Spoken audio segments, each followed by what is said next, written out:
हरियाणा कांग्रेस के पूर्व अध्यक्ष अशोक तंवर, जिन्होंने विधानसभा चुनाव से ठीक पहले कांग्रेस को अलविदा कह दिया था, जो जल्द ही नई पार्टी बनाने जा रहे हैं। कांग्रेस को लेकर तल्खी भी अब भी बरकरार है। खास तौर पर पूर्व सीएम भूपेंद्र सिंह हुड्डा को लेकर तो उनके तेवर भी अभी सख्त ही हैं। वैसे भी हुड्डा की वजह से ही तंवर की अध्यक्ष पद से छुट्टी हुई थी। तंवर के हरियाणा कांग्रेस के अध्यक्ष पद पर रहते हुए उनके साथ मारपीट भी की गई थी। दिल्ली में हुई कांग्रेस की रैली में तो हुड्डा समर्थकों ने तो तंवर को पीट भी दिया था और जिसकी वजह से उन्हें अस्पताल में भर्ती तक होना पड़ा था।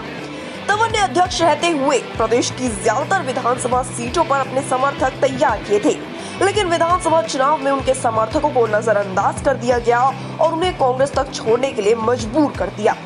अशोक तंवर ने भी कहा है कि कांग्रेस उनसे 5 साल तक मजदूरी तो कराती रही, लेकिन जब देने का वक्त आया तो उसे मार लिया। नहीं, हमने तो कांग्रेस पार्टी छोड़ दी थी उसी दिन जिस दिन हमें लगा था कि कांग्रेस पार्टी में बहुत से लोग जो भाजपा की बी टीम के रूप में काम कर रहे हैं। 5 साल 8 महीने संघर्ष सब साथियों से करवाया और आखिरी में जैसे अभी मजदूरी मारी ना कोरोना के टाइम में, बहुत मजदूरों की मजदूरी मार ली। ऐसे ही जब हमारी मजदूरी मारी तो हमने उसी दिन तय कर लिया कि भाई ये जो है इस पार्टी से अब कोई अपना सरोकार नहीं है।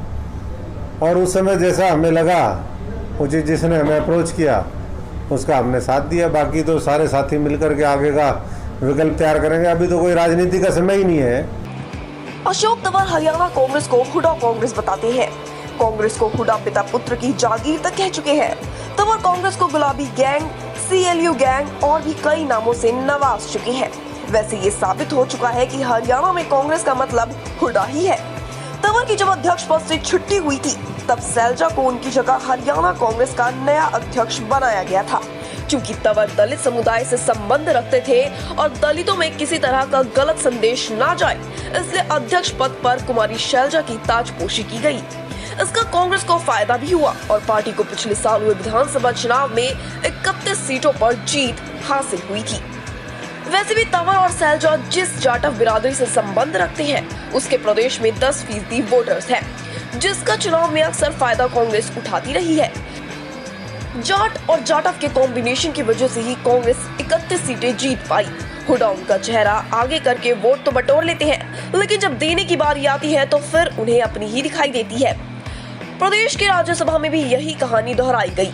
पूर्व सीएम ने सैलजा पर अपने बेटे दीपेंद्र हुड्डा को तरजीह दी और केंद्र हाईकमान पर दबाव बनाते हुए दीपेंद्र को राज्यसभा का टिकट दिलवा दिया, जबकि सोनिया गांधी के खास होने के बावजूद सैलजा कुछ नहीं कर सकी।